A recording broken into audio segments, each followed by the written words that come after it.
G'day, and welcome to the Land Down Under. Hi, I'm Tommy Kendall, and welcome to the first ever test drive filmed in the land of Oz. The Australian outback is a wilderness unlike any other.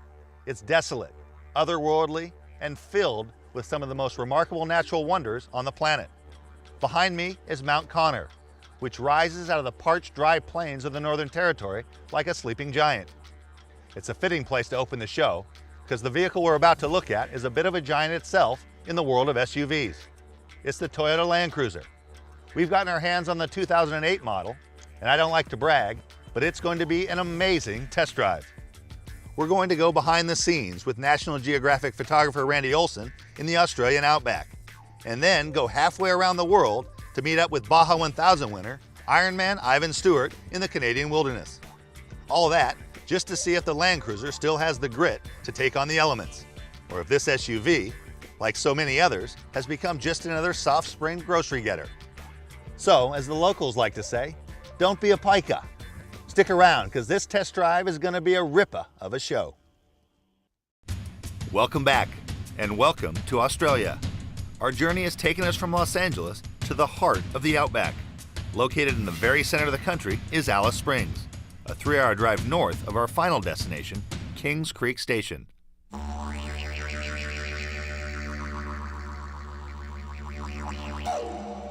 Some places are so rugged, so severe, and so fierce that they simply command your respect. And quite often, so do the people who choose to live there. Our next guest, Ian Conway, is one such individual. One half Aboriginal, 100% Australian, he's the owner of Kings Creek Station, an amazing 800,000-acre ranch that's smack dab in the middle of Australia. And right now, Ian's about to take us on a guided tour of his working cattle and camel ranch. That's right, camel ranch.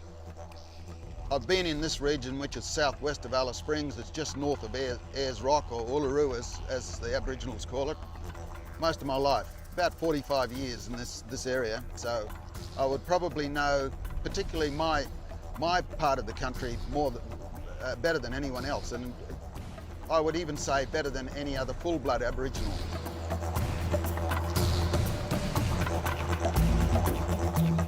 The temperature gets up to about 130 odd degrees here in the summer, which is comparable to Death Valley in the States. And you know, a lot of people say what keeps you in a place like this. It's many things, but even though it's isolated, you don't feel isolated. It just brings the gladness out in you as soon as you sort of get away from any sort of civilization.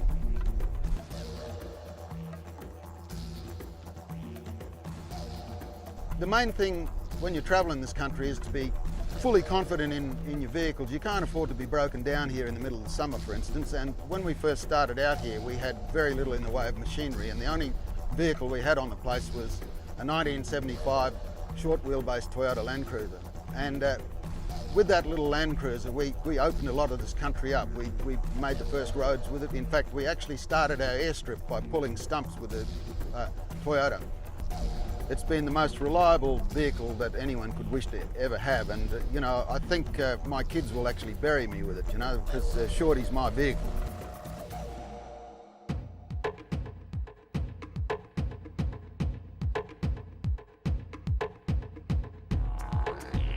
Australia is the only continent or country in the world where we have wild camels, and it all started back in 1840, and since then the camel herd has risen to what they tell us today, about 1 million wild camels in Australia, and they say that the population will double in about 8 years. So I thought, well, I might as well start catching camels, so I sold camels to everybody, and that was how we made our first source of revenue out of Kings Creek Station, was selling wild camels to people all around the world and all around Australia. And today we're just going out to catch a couple of camels to bring back home for our breeding herd that we've already got on the property, so we'll do that today, we hope. We should run onto quite a few camels today, and there'll be quite a bit of action. We move fairly quickly, and that's the whole idea of it, is to move quickly. You've got to be very quick on the mark to get going, but with helicopters it makes it a little bit easier, so we'll just see how we go. Yeah, can you read me out back, John? Yeah, I got you. Yeah, mate, I noticed you had cracked lips, so we'll be able to remedy that bit later on. Yeah, I think I'll be quite all right, thanks, mate. No, we'll get you to kiss a camel on the arse. You won't lick your lips anymore. That's a good antidote for it, isn't it?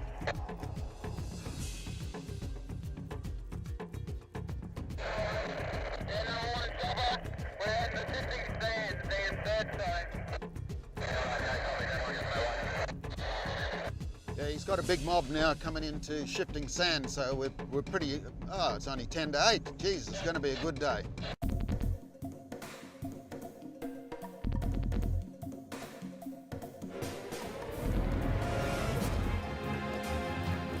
Today, Ian is hoping to cull 2 young males from the wild herd. He uses them at his ranch for breeding purposes, but these 2 wild bulls will also offer Ian valuable information about the health of the local camel population.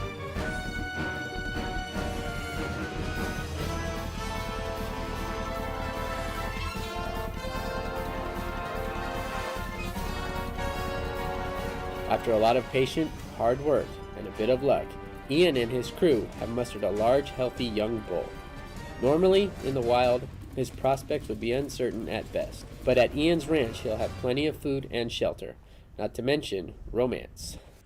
Hey, very tame now. Very tame. I'll be able to ride him to Alice Springs shortly. You all right now? We'll have to give him a name though, won't we? I reckon Chocky. There you go, Chocky. There we go. There we go. Up next, we go one-on-one with National Geographic photographer Randy Olson in the Australian outback when Test Drive continues. Welcome back, and welcome to Australia. Our journey has taken us from Los Angeles to the heart of the outback. Located in the very center of the country is Alice Springs, a 3-hour drive north of our final destination, Kings Creek Station. Welcome back to the Australian outback, Kings Creek to be exact, and our test drive of the 2008 Toyota Land Cruiser. Our next guest is a renowned photojournalist. In 2003, he was voted Magazine Photographer of the Year. 1992, Newspaper Photographer of the Year, winner of a Robert F. Kennedy Award, amongst others. Randy Olson, welcome to Test Drive. Thank you very much. Now, take us through some of your most memorable assignments and some photographs you've taken. Well, I had to strap a lot of money to my body and go fund an expedition in Siberia early on in my career. I had photographed bird hunters in Pakistan. I've photographed some of the worst places in Africa, Sudan and the Congo. I've been with pygmies who have no possessions and are some of the happiest people in the world I've ever met. It's been a lot of varied experiences. All I want to do is make photographs and deal with some of the issues in our world that need to have some attention brought to them. Now, this assignment has brought you to the outback. We're going to ride along with you, look over your shoulder, talk about how this car helps you do your job, and learn a little bit more about what you do. Yeah, great. Let's go. Okay.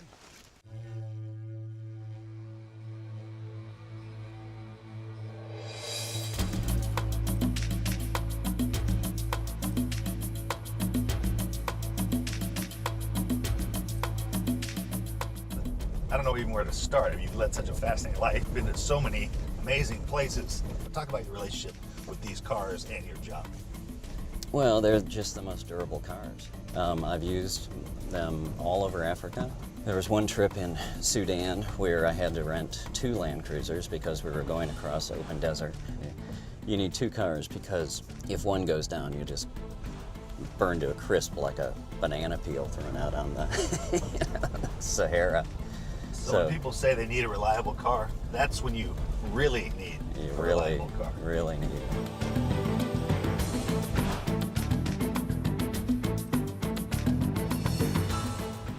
You know, we've had everything from the very first Land Cruiser that came to Australia out here for some of these big shoots. And I've switched over to trying to, slip my way into this one every time we're out because they've done something with the suspension that makes this so much smoother.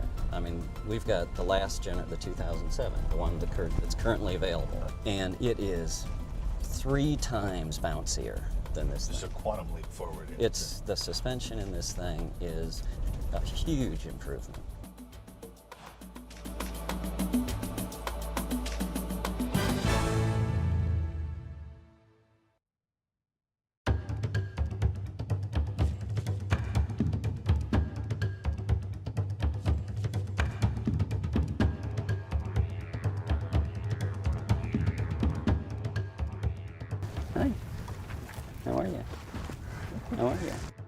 So we can, get some insight. What's on your mind when you're, it's different for every setting, but it's all composition, light, shadows?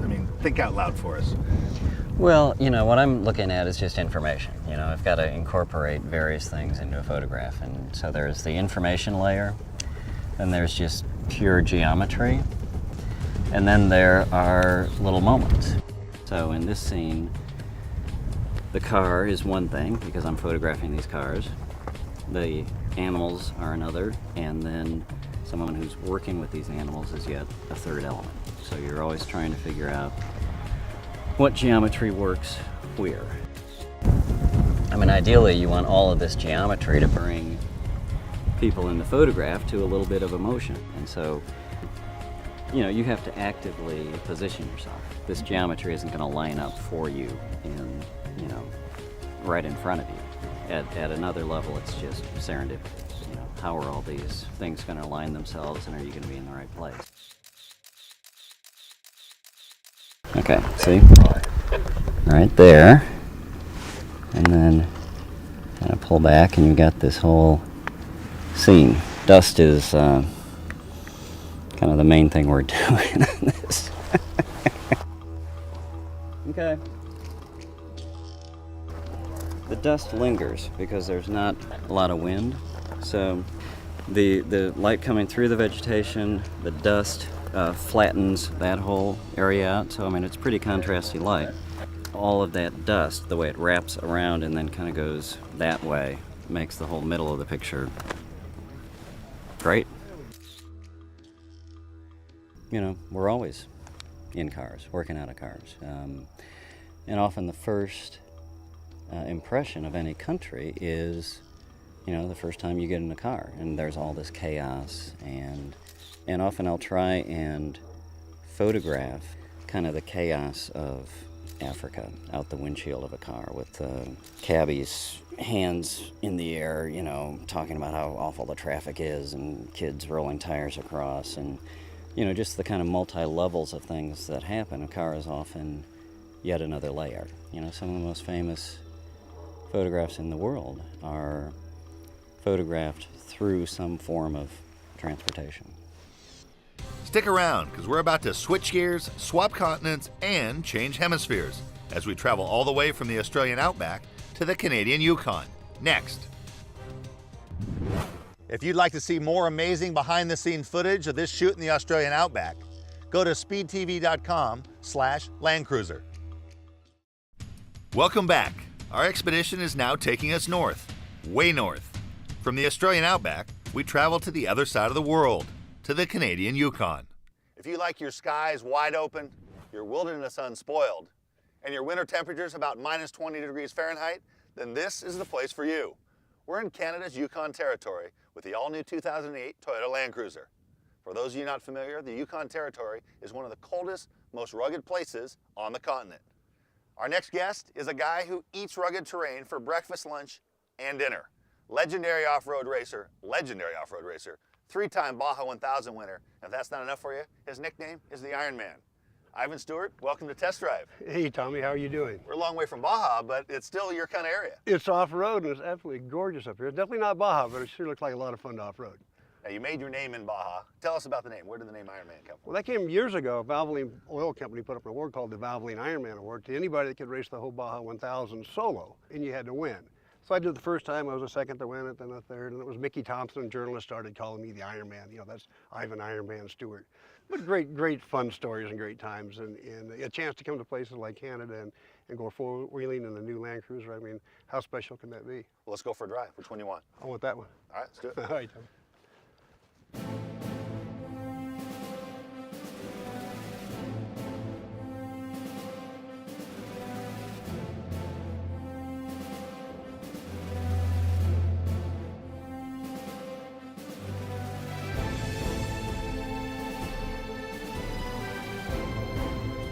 Now, as we go along this lake, and it feels like our own lake, it might literally be, because this territory is desolate. The Yukon Territory is 15% bigger than California, and in the whole territory, 33,000 people. There's a population in this area of, they say, something like 1,500 grizzly bears. that is more individuals than all but the biggest city, which is Whitehorse in the whole Yukon. That is incredible. I can tell you one thing, it's absolutely beautiful out here. This is what off-roading and four-wheeling is all about, Tom. You know, Tom, at 381 horsepower, this Land Cruiser got plenty of that. But the 401 foot-pounds of torque this engine puts out is what we really care about in off-roading, because we may have to get through some sand or silt or snow, and that's where you really want those bottom numbers, that torque numbers, to come up, as you well know. This is cool. You feel unstoppable in this thing. You know, one thing, Tom, that people should be aware of, in yourself, is that when you cross water like this, be aware that as soon as you get on the other side, your brakes might not be as effective as they were, and probably won't be, because now the rotors have got water on them. So that'll just give me an excuse to give you a little shot up the tailpipe. Oh, sorry, man. Wet brakes. yeah. Yeah, that's the horn in Baja, right? Parnelli Jones, I mean, like I say, I loved his stories, and a journalist asked him one time too. He said, "Well, Parnelli, you know, you passed 130 cars in the first 100 miles. How did you possibly get past all those cars?" And he said, "Well," he said, "I use the honk and bump system." And he said, "Well, what do you mean by that?" He said, "Well, I honk. If they don't get out of the way, I give them a bump." And he said, "Well, now how much time passes between the honk and the bump?" He said, "About 1/8 of a second."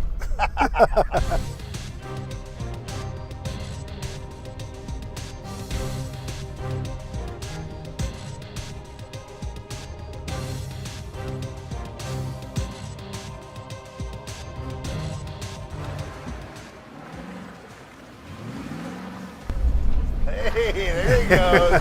That's the Iron Man I know. We're gonna start calling you Yukon Jack. And we get paid for this. Yeah, we do get paid for it. If you don't tell anybody, then I do this for nothing. Where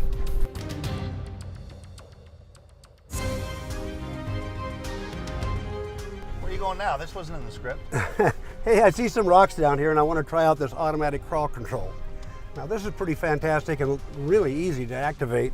All you need to do is go into neutral, put it in 4 low, back into drive, turn on the system, select your speed, first, second, or third, whatever speed you want to go, and the Land Cruiser takes over. Right now, it's driving itself. So you're doing the steering only, no gas, no brake. No gas, no brake. It's just all I'm doing is steering and concentrating where I want the wheels on these rocks. Now, watching it climb up over that big boulder there, it makes me think about the kinetic dynamic suspension system, which is a way where you need a sway bar at highway speeds to control all that mass. So Toyota's come up with this technology where it knows when you want roll stiffness in the rear, and then it's activated. When it doesn't, it gets it out of the way and lets it articulate like you need. Pretty cool stuff. Fantastic technology, isn't it? Well, you know what? You mentioned Parnelli being one of your heroes. You've been one of mine. But watched you for a long time in the stadiums there in Anaheim. Really appreciate you taking time to come all the way up here to the Yukon to do the show with us. Well, I really appreciate you having me, and I've had a ton of fun. Up next, from the Great White North to the California sun, I'm headed to Santa Barbara, California for our final thoughts on the 2008 Toyota Land Cruiser. For more behind-the-scenes footage and features of our Yukon experience, log on to speedtv.com/landcruiser.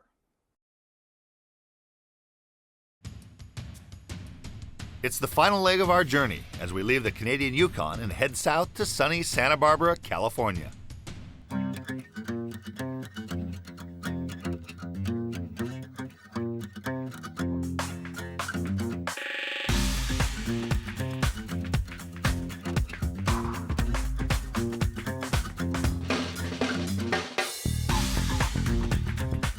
Welcome back to Test Drive. This Land Cruiser has taken us to some of the most remote corners of the world, the outback of Australia, and way up north on this continent in the Yukon Territory. But it's just as at home in a high-end neighborhood, in this case, Santa Barbara. And while it's nice to know that you can go to those places, the reality is most people every day use the vehicle like this. Now, as you would expect, it's loaded with the latest technology. Central to that is this multi-vision display. You can control the best in the business touchscreen navigation. You can watch a DVD while you're parked. Or one of my favorites is the Bluetooth wireless technology. I can place and receive calls without even taking my phone out of the pocket. It recognizes it, and you can use the touchpad to dial your calls or search through your phone book. Bottom line is the Land Cruiser works hard to make your life more comfortable. You've got a 4-zone climate control, 4 different temperatures in 4 different parts of the car. Another area that works hard is smart key technology. With the key in your pocket, it will light the car up at night as you approach it and activates the start button without ever taking your key out of your purse or your pocket. Want more creature comforts? How about an ice box available inside your armrest? For all intents and purposes, this car is nicer than my first apartment. Probably costs more too.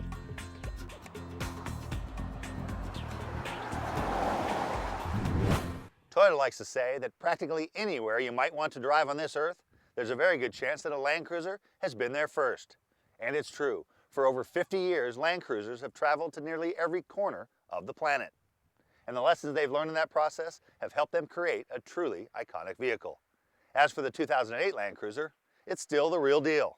It's still a tough, reliable off-roader that can get you into and out of some of the most challenging terrains imaginable, whether it's the outback in Australia or the wilderness of the Yukon. But it's also a modern vehicle that's packed with incredible technology, cutting-edge safety features, and lavish creature comforts. For Land Cruiser, the future is still full of new challenges to conquer, because improving on a legend is maybe the biggest challenge of all. Thanks for joining us. I'm Tommy Kendall. See you next time.